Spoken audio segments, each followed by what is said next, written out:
ajoutant nos chers frères et sœurs en Palestine. La plupart des plus conscients de la Palestine, Hitler, incinéré 6 millions de Juifs, c'était un holocauste. Beaucoup de ces Juifs se sont réfugiés en Palestine. Et un frère musulman en Palestine, ils les accueillent avec un cœur ouvert. Ils accueillent les cousins les Juifs avec un cœur ouvert. Venez vous abriter dans notre maison. Ils les accueillent, mais ce qui s'est passé de nombreuses années plus tard, les mêmes personnes qui ont été accueillies par les frères musulmans en Palestine, ils les sortent de chez eux. Ils occupent leur maison. Et quand les frères musulmans pleurent, « S'il vous plaît, rendez une maison », ils les traitent de terroristes. Et c'est courant. Vous voyez cela se produire dans de nombreux endroits du monde? Nous savons que les Britanniques sont les Français. Les Portugais, ils ont occupé plus des 2/3 du monde. Surtout les Britanniques. Ils ont occupé de nombreuses parties du monde. Ils sont venus dans mon pays, l'Inde, et ils ont appelé Bhagat Singh.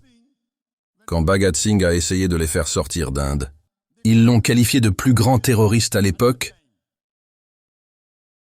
Ils ont occupé l'Amérique. Et quand George Washington s'est battu à nouveau pour la liberté du pays, les Britanniques ont qualifié George Washington de terroriste numéro 1. We know the history of South Africa. Nelson Mandela, quand il s'est battu pour sa liberté, il doit appeler Lesters numéro 1 et emprisonné à Robben Island pendant plus de 25 ans. Mais nous, Indiens, nous appelons le Pakistan un combattant de la liberté, pas un terroriste. Les Américains, ils appellent George Washington pas comme un terroriste, mais comme l'un des plus grands combattants de la liberté. Les Sud-Africains, ils appellent Nelson Mandela pas comme un terroriste, mais l'un des plus grands combattants de la liberté. Le même jour où nos frères musulmans en Palestine, au cours du dernier mois, les Israéliens font des atrocités depuis des décennies.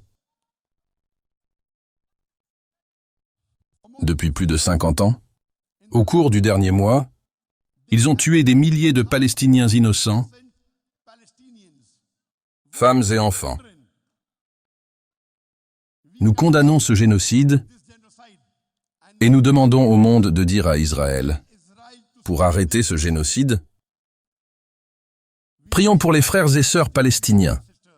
Qu'Allah subhanahu wa ta'ala accorde Jannah aux personnes qui ont été assassinées. Qu'Allah leur donne l'été pour soutenir cela. Puisse Allah subhanahu wa ta'ala. Donnez-leur la victoire et élevez-les en gente pour ceux. Mais Allah subhanahu wa ta'ala. C'est facile pour lui de résoudre ce problème. Que fait Allah? Il nous teste.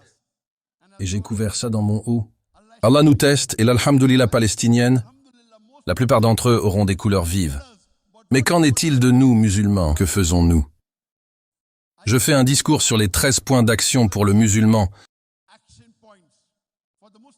Oumma en ce qui concerne la Palestine. Je n'ai pas l'intention de faire ça maintenant. Le temps est écoulé, je dois terminer mon discours en un. Et c'est la limite de temps l'aide par mois. 1 heure, je suis fatigué à 1 heure, je dois finir à 14h. Les alliés nous testent, ce que nous faisons musulmans, ils passeront avec brio. Ils font du feu. Que faisons-nous musulmans du monde entier? Faisons-nous un travail. Veuillez écouter mon discours sur 13 points. 13 points d'action pour l'umma musulmane, pour la Palestine.